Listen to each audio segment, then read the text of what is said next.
Hello friends, welcome to exam Tak. तो जैसा कि पता है फ्रेंड्स अपन को कि आज अपन ब्लूम टैक्सोनॉमी से एमपी टेट में बहुत सारे क्वेश्चन फंसे फ्रेंड्स। तो आज अपन ब्लूम टैक्सोनॉमी के बारे में पढ़ेंगे। ब्लूम टैक्सोनॉमी है क्या, इससे एमपी टेट में बहुत सारे प्रश्न आ रहे थे जो भी शिक्षक भर्ती अधिगम से संबंधित है फ्रेंड्स, वहाँ पर इससे काफ़ी प्रश्न फंसने की संभावना है। तो फ्रेंड्स, अगर आप चैनल पर नए हैं तो चैनल को सब्सक्राइब कर लीजिए, अपने मित्रों को ज़रूर शेयर कीजिए। मैं आपको अपने नोट्सों के माध्यम से आपको बताऊंगा, क्योंकि ये प्रैक्टिकली रूप में आप अध्ययन करेंगे तो आपके लिए काफ़ी बेटर रहेगा। तो देखिए, ब्लूम टैक्सोनॉमी में 1956 में दिया गया। सबसे पहला प्रश्न बनेगा ब्लूम टैक्सोनॉमी कब दी गई है, तो 1956 में दी गई है। यह अधिगम से संबंधित है। मतलब अब दूसरा प्रश्न क्या बनता है फ्रेंड, इसमें एमपी टेट में ऐसे प्रश्न बनते थे कि ब्लूम टैक्सोनॉमी कितने प्रकार की होती है। तो ब्लूम टैक्सोनॉमी 3 प्रकार की होती है। मतलब आपको 3 प्रकार लगाना है। ब्लूम टैक्सोनॉमी 3 प्रकार की होती है, ये 3 प्रकार रहेगा। इसके बाद क्या आएगा, और 3 प्रकार कभी कभी दे देता है ब्लूम टैक्सोनॉमी कौन सा प्रकार नहीं है। तो आपको आना चाहिए, पहला संज्ञानात्मक क्षेत्र होता है, दूसरा भावात्मक क्षेत्र होता है, तीसरा मनोचालक क्षेत्र होता है। अगर बात करें इंग्लिश में तो इसको कॉग्निटिव डोमेन बोला जाता है। कॉग्निटिव डोमेन, इसको कॉग्निटिव डोमेन बोला जाता है। दूसरा है अफेक्टिव डोमेन बोला जाता है इसको। तीसरा है साइकोमोटर डोमेन बोला जाता है इसको। तो फ्रेंड्स, ऐसे अपन ब्लूम टैक्सोनॉमी के 3 क्षेत्र होते हैं। अब एमपी टेट यहाँ से क्वेश्चन नहीं पूछता था फ्रेंड्स। एमपी टेट जो क्वेश्चन पूछता था उसके आगे से पूछता था। अब कैसे क्वेश्चन पूछता था मैं आपको वो बताने जा रहा हूँ, क्योंकि डीपली क्वेश्चन यहीं से आते फ्रेंड्स। अब देखिए, एमपी टेट यहाँ से प्रश्न पूछता था फ्रेंड्स कि जो संज्ञानात्मक क्षेत्र है, यानी कि देखिए संज्ञानात्मक क्षेत्र है जो कॉग्निटिव डोमेन जिसको बोला जाता है।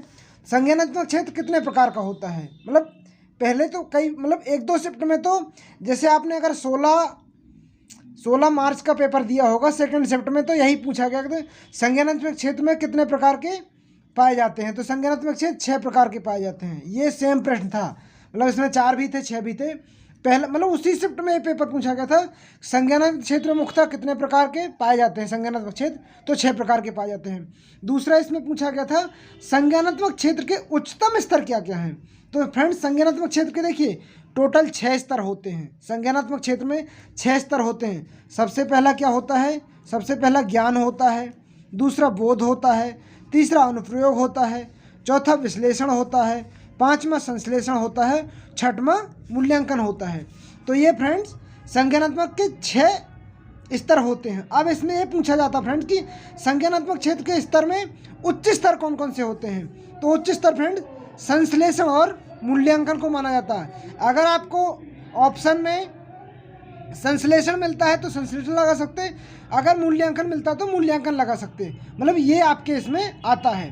तो अब आपको सबसे पहले मैं आपको इनके बारे में बता दूं, ज्ञान क्या है, बोध क्या है, अवबोध क्या है।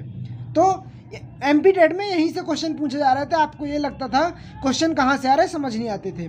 तो ज्ञान का मतलब सीधा संबंध इससे है फ्रेंड्स कि आपको जिसके बारे में बात की जाती है उसके बारे में अगर आप थोड़ा सा भी विश्लेषण कर पाते हैं, ये थोड़ा बता पाते हैं, तो उससे ये प्रूफ होता है कि आपके पास ज्ञान है।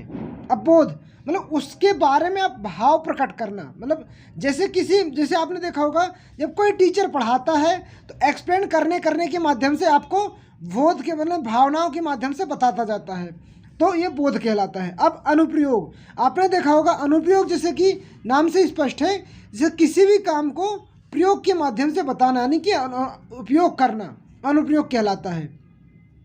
अब प्रयोग तो जैसे कर लिया, प्रयोग करने के बाद उसको विस्तार से करना, मतलब एक एक टॉपिक में, जैसे आपने देखा होगा किसी भी टॉपिक को एक एक शब्द में विस्तार से बांट देना, तो ये विश्लेषण कहलाता है। अब बांटने के बाद जब सारी चीज़ें बिखर जाती हैं तो उनको एक एक संक्षिप्त रूप में जोड़ लेना। जब संक्षिप्त रूप में जोड़ लिया जाता है तो उसको संश्लेषण कहा जाता है। अब संश्लेषण के बाद जब चीज़ों को संश्लेषण हो गई, अब जब चीज़ें संश्लेषण के बाद आ जाती हैं वेरिफिकेशन में, मूल्यांकन, मतलब जिन चीज़ों का संश्लेषण हो चुका है लास्ट में जो चीज़ें पहुंच जाती हैं उनको मूल्यांकन कहा जाता है। तो अंतिम या उच्च स्तर मूल्यांकन कहा जाता है, संश्लेषण मूल्यांकन। अब चलते हैं अपन नेक्स्ट पर। अब देखिए अगला क्या है फ्रेंड्स कि जो ये 6 स्तर दिए गए थे इनको इस टाइप से भी पूछा जाता है कि मतलब इनमें थोड़े से बदलाव हुए थे। जो सबसे पहले 1956 में दिया गया था, देखिए फ्रेंड्स, जो सबसे पहले 1956 में दिया गया था वो इस टाइप से था, जो मैंने आपको बताया है, ज्ञान बोध, अनुप्रयोग, विश्लेषण, संश्लेषण और मूल्यांकन, मतलब इस टाइप से था। ये कब था? 1956 में दिया गया था। फिर इसी को 2001 में परिवर्तित किया गया है। तो अगर आपसे पूछा जाए कि 1956 में जो संज्ञानात्मक क्षेत्र में 6 चरण दिए थे किस प्रकार से थे, तो आपको ये वाला लगाना है, ठीक है। जब आपके पास आएगा कि 2001 में किस प्रकार के दिए गए, तो आपको ये वाला लगाना, मतलब एवेल्युएट और क्रिएट लास्ट में आएगा इसमें। मतलब अगर आपको उच्च स्तर पूछा जाएगा 2001 का, तो क्रिएट बताना है और एवेल्युएट 5वां बताना है, एनालिटिक 4था बताना है। तो सबसे पहले 2001 वाला आता है रिमेंबर, फिर अंडरस्टैंड, अप्लाई, एनालिसिस, एवेल्युएट और क्रिएट। अगर आपको हिंदी भूल जाती फ्रेंड्स, तो इंग्लिश भी आप याद रखिएगा कि नॉलेज आता है, कॉम्प्रहेंसिव आता है, एप्लीकेशन आता है, एनालिसिस आता है, सिंथेटिक आता है और इवोल्यूशन आता है। तो ये अपने संज्ञानात्मक क्षेत्र के 6 चरण हो गए। अब इसके बाद चलते अपन फ्रेंड्स भावात्मक क्षेत्र पर। अब मैं आपको भावात्मक क्षेत्र में बताने वाला हूँ। भावात्मक क्षेत्र को क्या बोला जाता है? Affective domain. जैसा कि फ्रेंड नाम से स्पष्ट है, भावनात्मक, मतलब अपने भावों से व्यक्त करना। अब एमपीटेट में ऐसे भी प्रश्न पूछे जा सकते हैं फ्रेंड्स कि भावात्मक क्षेत्र कितने प्रकार का पाया जाता है। तो फ्रेंड भावात्मक क्षेत्र 5 प्रकार का पाया जाता है। पहला आग्रहण, दूसरा प्रतिक्रिया, तीसरा अनुमूल्यन, चौथा संगठन, 5वां स्वाभाविकरण। मतलब जैसे मैंने बताया, भावात्मक क्षेत्र का शुरुआती बिंदु क्या है, वो उच्च स्तर बिंदु क्या है, तो उच्च स्तर है स्वाभाविकरण और 5वां है संगठन।